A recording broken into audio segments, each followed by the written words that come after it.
studied Wittgenstein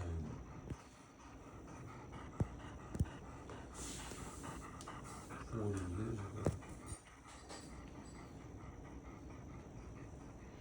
So you have the visual between the inner city, which is medieval, which is built on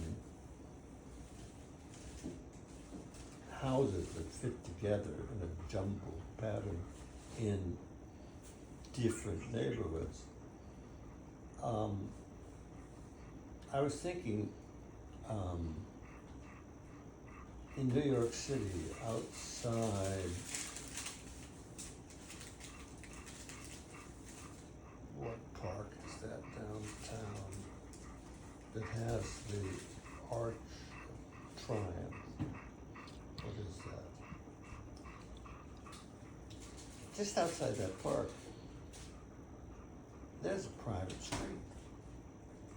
I mean, there's a street that actually has chains across it, and it has a large hotel or private residence on that street. And that street, the private street, has been regularized in a particular pattern, so it connects next to the park, but you actually have to have permission to get in and perhaps guide to get through it. I mean, if it was a medieval street, it would go like this, right? With different neighborhoods here. And that each neighborhood is a use of language that is not necessarily regularly connected to the next set of houses or streets nearby. And the philosophical argument about this, that this picture is building, is that there is no regular rule for languages. The meaning of a word is its use, and its use may have no regular logical connections to other nearby neighborhoods. To give you an example of it, J.L. Austin, who came after Wittgenstein, was called The Philosophy of Ordinary Language. And he was, what is the word? He was lampooned because he had a practice of taking his students. Now, these are graduate students. I mean, they're graduate students at Oxford University, one of the best universities in the world, and he would take them into the library and have them read the Oxford English Dictionary. Now, the purpose of reading the Oxford English Dictionary is that it gives uses of words that are dated in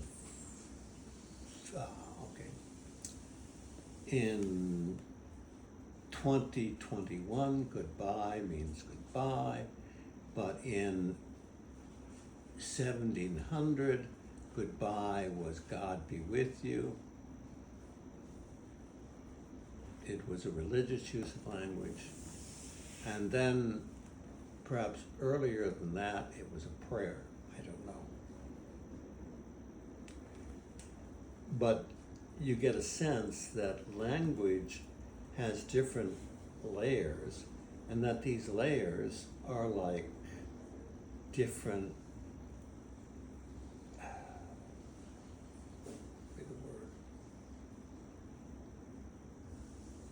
different different levels of different languages with different densities, and they sort of lay on top of each other, like the dictionary itself. And the Oxford English Dictionary would have 75 uses of a particular term. And, for example,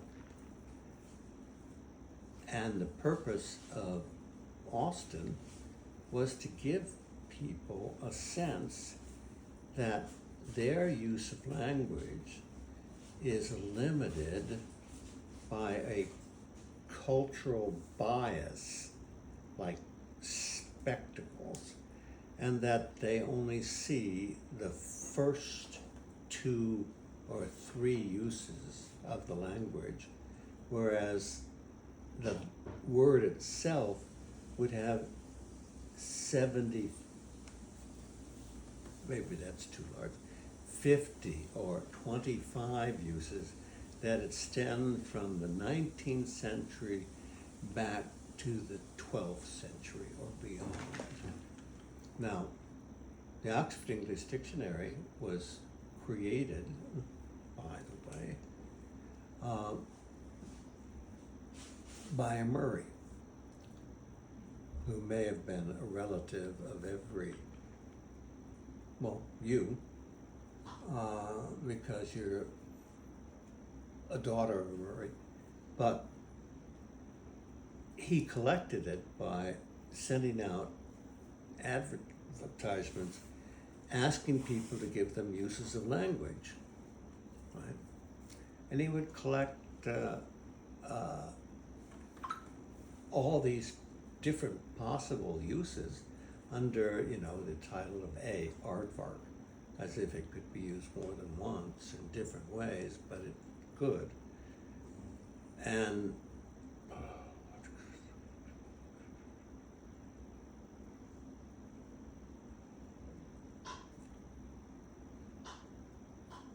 that in reading the depth of usage in the language, we discover the spectacles that we have. Now, of course, it may be the case that you don't want to use an old form, an old use of a particular word because no one would understand it. But the idea is,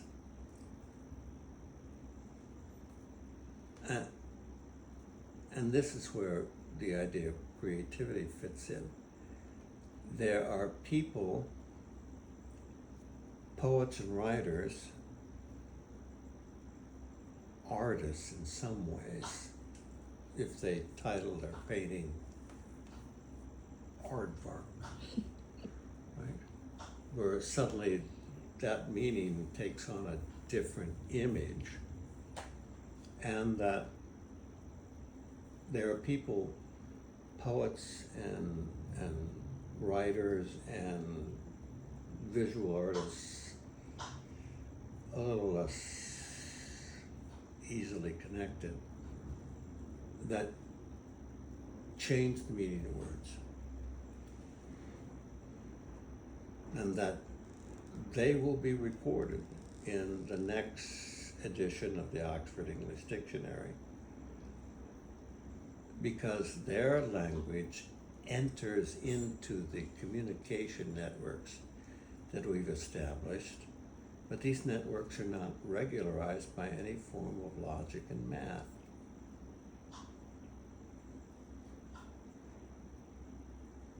Now, going back to Wittgenstein, Wittgenstein started this when he said, the meaning of word is its use. And Austin looked at that and said, well, let's see how many different uses of word we have. And then it goes, the next step in this personal intellectual development is that there are people who begin to think that we think in images that shape the way we use words, and that there are ways of changing the meaning of words that we all have access to, that we forget because we keep using what would be called conventional or dead language. For example,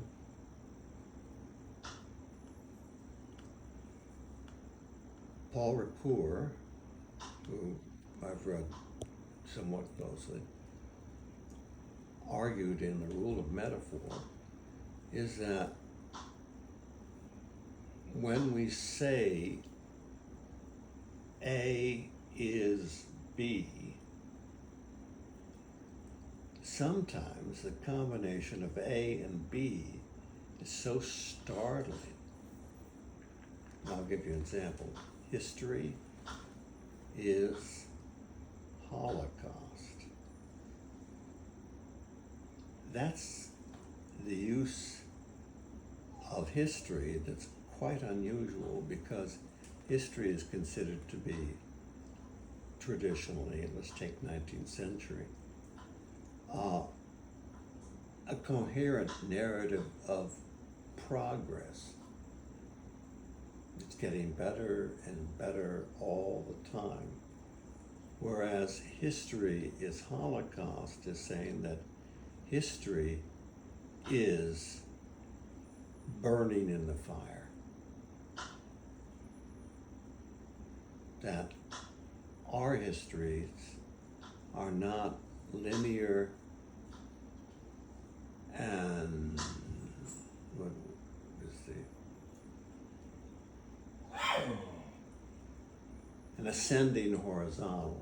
I mean, here's your graph, right? And there's 0, and this is infinity. And people argue that history is an ascending vertical. It goes into the future and higher up in terms of quality of life and physical power. But history of Holocaust is saying it starts out here and it explodes. Some cultures are destroyed, some are not, and then you loop back and you start just a little bit above the medieval period. I mean, for example, if you thought about it,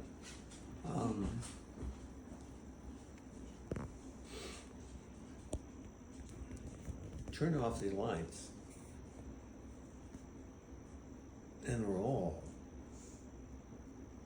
in the 14th century.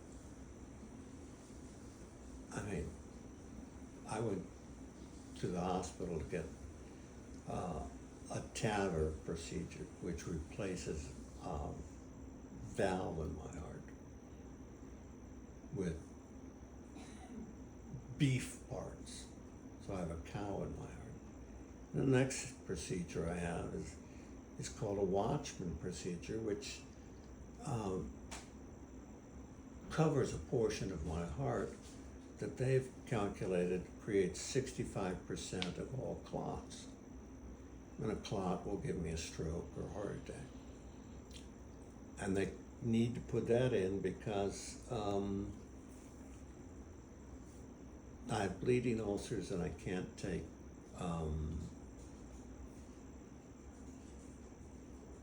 what do they call them? Blood thinners? Huh? Blood thinners? Blood thinners, right, that's good. So I have to have a procedure, but you fucking turn off the lights. And I'm alone, and the doctor can't do anything. I mean, because, I was rolled into this before I was anesthetized, and I looked around, and for one procedure, there were 13 people in the room. I mean, some were in training and some were actually performing the procedure, but you turn off the lights and people just go. So,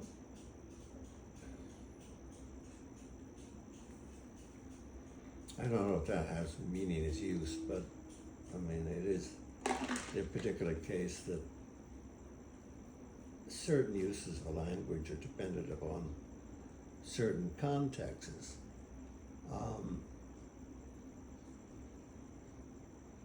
Take the florid attempt to eliminate all discussion of sexuality and homosexuality or transvestite, or not transvestism, it's transgendered people. They're attempting to control language to the point where people cannot imagine things being different. So, meaning as use becomes meaning as creative use. And the creative use of language is not simply babbling. It has a lot to do with what needs to be said at the moment in a way that it hasn't been said before. That's where I think film can come in. But I don't really know how. I feel like film can talk about that metaphysical state that Wittgenstein talks about, where the rest is silence, because you're saying things in a visual language. But I don't know how to make it. I guess I don't know how to articulate it in a paper.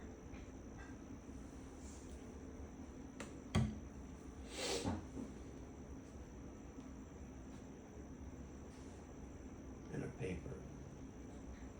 At You have to write a Cambridge. paper. Yeah, for Cambridge.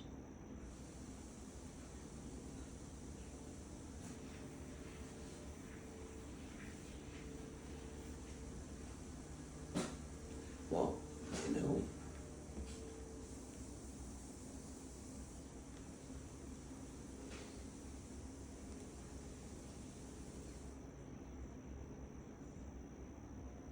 a lot of stuff is just anthropology. You notice things that are happening, and you ask yourself, what is it? And to get what it is, you have to get it in context, which is in relationship to other uses of language and other actions or rituals.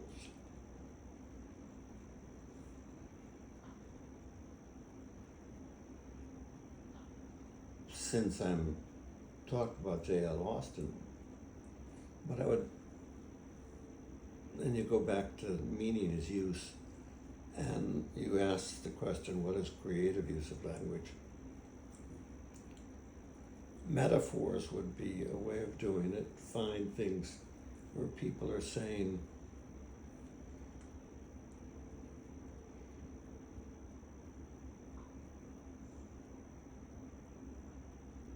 talking about gay people is grooming. I mean, that is a creative use of language, and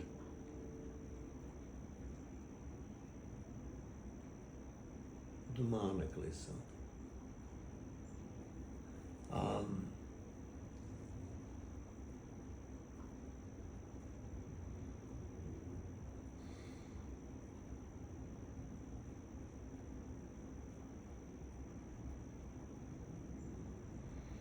I don't know. Some of the first people to do work in this field as anthropologists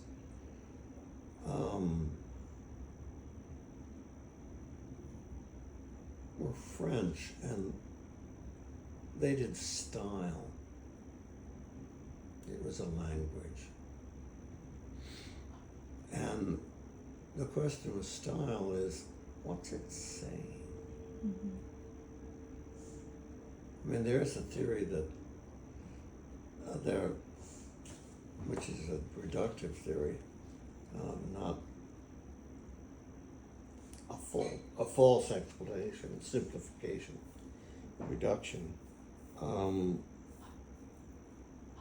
Let's say that believes that somewhere in Paris there's a guy who spins, probably a woman, who spins a wheel, like Wheel of Fortune, and when it comes up, they change that style in that particular way, which essentially means it's expressing arbitrary preferences. Mm-hmm.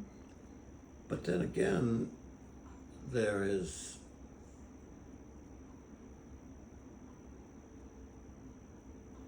people are expressing something that's deeper than just an arbitrary preference, though they can be forced into making arbitrary choices. Like I walk down the street and I see Saks Fifth Avenue, and one day I'm dressing in denims, the next thing I'm dressing in silks. Right? But it'll also be the case that these people are actually saying something, which is a metaphor saying human beings are this. So there's an image.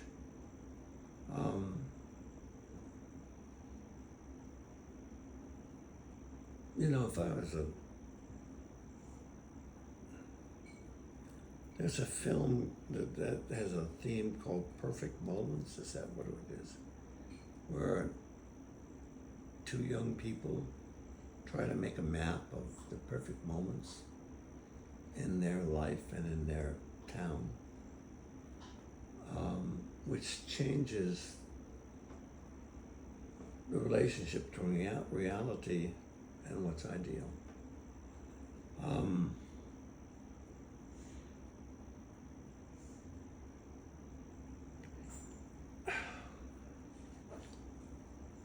There is a point where people fall silent. There's a story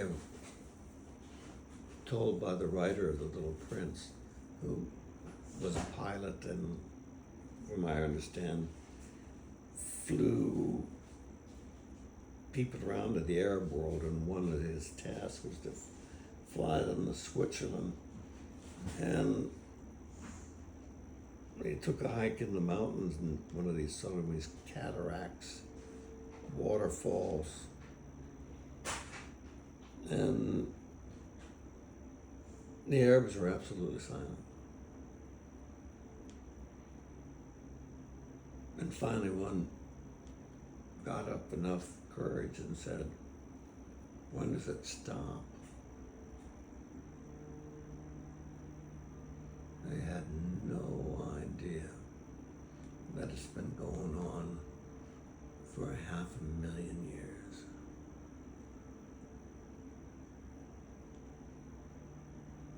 Because for them, water is something that fits in a bowl or you draw from a well. It's not something that is like a mighty river rushing. And the biblical metaphors, mighty river rushing down like waters of justice, are images that create language. I mean, just that. I mean, if you think about it, if you just thought about that image and looked at how many different ways that it's been preached by African American preachers, they have that image, but then there are specific things they focus on. Economic poverty, which got Martin Luther King killed. And as long as he was focused on race relationships, he could pass with real difficulty, but suffering, but he could pass. But as soon as he began to talk about economics in the Vietnam War, a target was drawn on him and they shot him dead. Or at least someone was so incensed by that use of language, that creative use of language, that was connected to justice rolling down like a mighty river.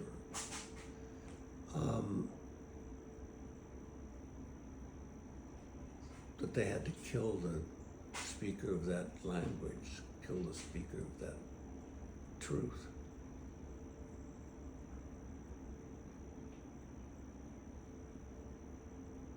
Yeah.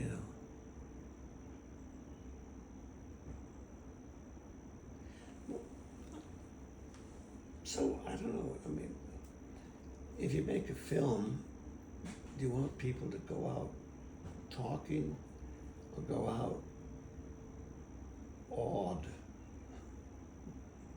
Well, ideally both. Hmm? Ideally both. Okay, then talking in a new way.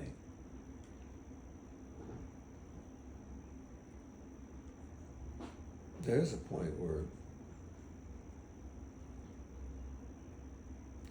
I mean, I'm 75 and when I was your age, the world was all right. There were magnificent places, glaciers,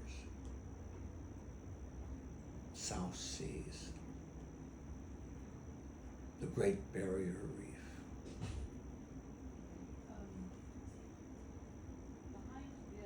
The Aurora Borealis. I want to see that someday. But now, they're deteriorated. The Great Barrier Reef is dying. Yeah, you got something, Wayne? Wayne, Zane.